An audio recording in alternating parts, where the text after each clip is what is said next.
Hey guys, it's Courtney, and I am back with day number 4 of the Simon Says Stamp September 2018 card kit.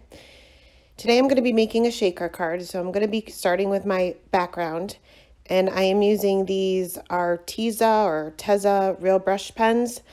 I don't have the zigs. I want the zigs, but way out of my budget, so I decided to try these. I took 3 different color blues, and I'm working on a piece of Bristol Smooth cardstock here, and I'm just putting lines down, separating them just a little bit, and I'll go in, like I said, with 3 different colors, and then I'll take a damp flat brush here and just blend them together. So this is just going to be the background of our shaker, so I'm not really worried about getting a perfect blend.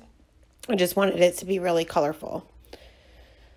So I went ahead and put that aside to dry, and then I'll take a piece of Neenah Solar White. I'm stamping with Intense Black ink here, and I'm going to be stamping some of the images from the stamp set. I started with this large mermaid, and I'll also stamp out the little treasure chest and 2 of the pieces of, I guess it's seaweed. I don't know the technical term for it. And we'll move on to the Copic coloring.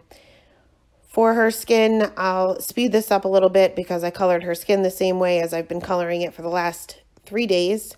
Starting off with my lightest color, the E50, mapping out my darkest areas, which will be off to the left side just because she's facing kind of towards the right, underneath her arms and underneath where her hair is. Putting in my darkest color, blending that out with my 2 midtones, and then going back in with the lightest. And then, of course, bringing in that R20, sorry, for her cheeks, just to add a little bit of color to her cheeks. Then we'll move on to her hair. Well, first here I forgot to color her little belly, so I did have to go back in and color that in.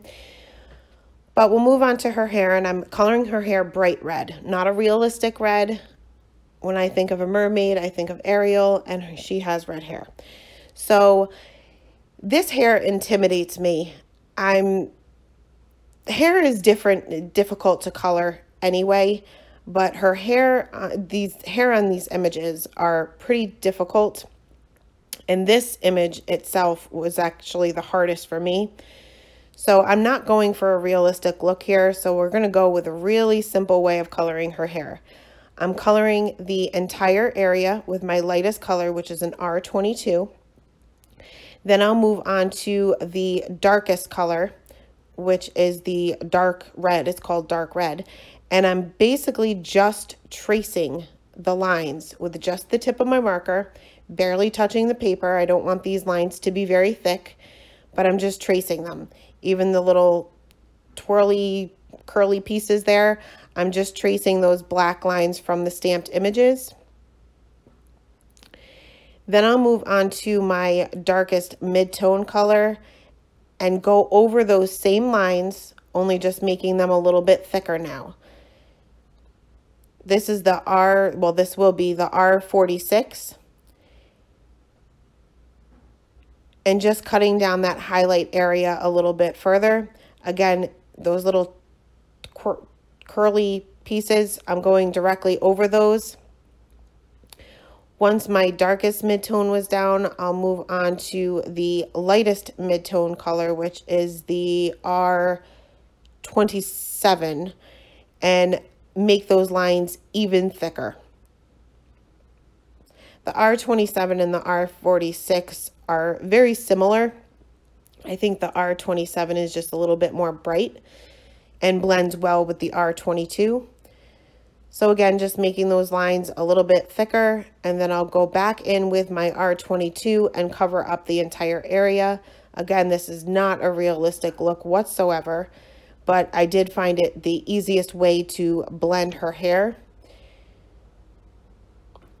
I went back in and added a little bit of that R27 to the back of her hair where there's no shading whatsoever, and then blended that back out with the R22 just to give it just a little bit more dimension. Next, we'll move on to her little mermaid tail here, and I'm going to be using a G marker, and the rest will be YG markers, mapping out my lightest color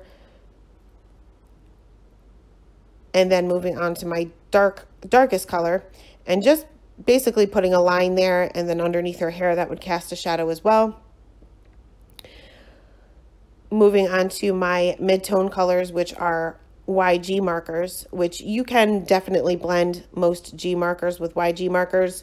You may just have to go over it more than once just to get a better blend because they are a little bit different. Last, I'll go in with my lightest color and fill in that entire area, leaving that highlight off to the right. For the little shell that she is holding in her hand, as well as the little starfish that is in her hair, I'll just be using two colors here. One is a YR, one is a Y. Again, these markers blend well together, so most of the time you can interchange them. Starting off with my darkest color here and then moving on to my lightest. Just because these colors are pretty similar, I wanted to have a little bit more contrast. Whenever you want that, you'll just want to start off with your darkest color first. This little seashell, I'm just using two colors for that as well. Then I'll move on to her little seashell bathing suit top. And again, just using two colors. I'll be using my BV markers for these. Starting off, well, the darkest area will be right in the center of those little seashells where they're kind of gathered up in the center. And then blending that out with my lightest. Next, we'll move on to this little treasure chest. I'll start off with my E53, which is my lightest color, but I'll be mapping out my darkest areas. Darkest areas will be to the left. Again, this is kind of facing towards the right, so you want to make sure your shadows are to the left. Going in with my darkest color, and in most areas here, I'm just going in with just a straight line, just the tip of my marker.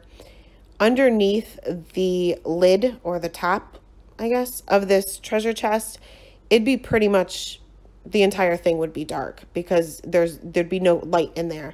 So pretty much I'm only just going to be using my two darkest colors in that area. Next, I'll move on to my E57 and blend those out a little bit further. And then again, underneath there, I'm just going to fill that entire area in. That would be the darkest part of the entire treasure chest. Next, the E55, blending that out. And now my highlight is pretty much only going to be on the bottom portion and the little side. The top of the treasure chest isn't big enough to fit all four colors and really notice a difference. Next, for the little border here, I'm going to be using my E13, 15, and 18, starting with my lightest color, filling in that entire area, then going to my darkest, which is the E18. And my shadows, again, will be to the left and underneath this little lock. And then blending that out with my E15 and then back in with my E13. I'm not worried about the things that are in the treasure chest at this point. We'll go back and color those in later. For this little plant or this little seaweed, we're going to go back in with some YG markers, starting off with my darkest color, just being right there in the center towards the bottom, and then where these leaves kind of hang over each other. Then blending that out with my mid-tone color, bringing that up just a little bit further, and then I'll go in with my lightest color and blend all of that out. Colored both of these the same way. Next, for the little gold coins that are in the treasure chest, I'm pulling out my Prismacolored pencils. This is the gold, and I didn't really like it. It was too dark. It was too brown, and there wasn't really metallic that much. So I went in with a yellow and went right over top of that. Being I'm using a light hand, I was able to kind of brighten that up and lighten that up a little bit.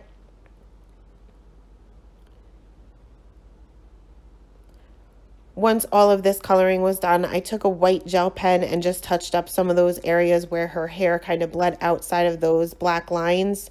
It's best to use a white gel pen when you're trying to cover up red.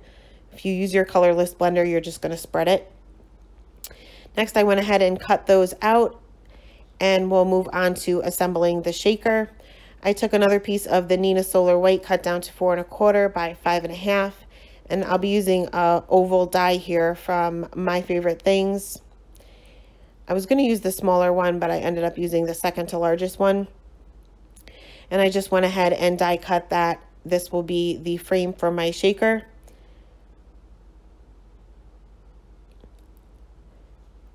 Next, I took some acetate, and this acetate is already 4 1/4 by 5 1/2, so I didn't have to do really much trimming here.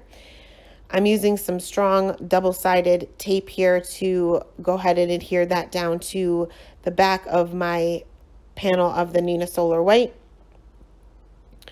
I'm laying this all over the place because I don't want there to be any kind of gaps or air bubbles that are forming.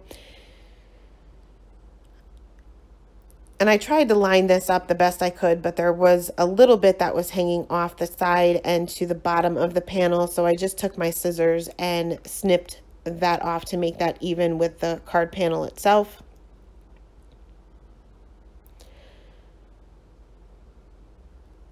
I took a sentiment from the stamp set, and I'll be stamping that with Simon Says stamp. What is this called? Island Blue. Sorry. And I just stamped that towards the bottom of the card panel. Next, I'll be adding my little images here, my treasure chest and these little plants. And I wanted these to be behind the window. So I'm just kind of playing with my placement here. Once I was happy with how that was, I added a little bit of Tombow Mono Multi Glue to the top of the image because I knew I wanted it behind this shaker frame. And I picked it up with the shaker frame. So in order to get the perfect placement, I just looked through my little window and picked that up that way. This glue dries pretty quickly. You have a couple of seconds to kind of move it around, but overall it does dry pretty quickly. You don't have to wait too long between. Once I was happy with the placement of my little images here, I covered up the entire back panel with Scotch foam tape, and I'm only using 1 layer here. You can certainly use 2, but I didn't want it to be all that bulky. I poured in my sequins from the kit and forgot to leave a couple out for the card panel itself, but that's okay. We'll add some Nuvo drops. I put these little tiny skinny pieces of foam tape on the back of the little plants here because I didn't want them to move around and I didn't want the shaker pieces to get stuck in there. Next, I removed all of my foam tape and adhered that panel of the Bristol Smooth right directly on top of that, making sure that it's fully adhered before I turn it around. I have done that before where all of my sequins end up all over my table and all over my floor and then eventually all over my house. Next, I adhered this little mermaid with my Tombow Mono Multi Glue flat to the left side of this little shaker frame. And I added a few Nuvo drops, the gold Nuvo drops, around that sentiment. That's it for this one, guys. Thanks so much for stopping by and have a great day.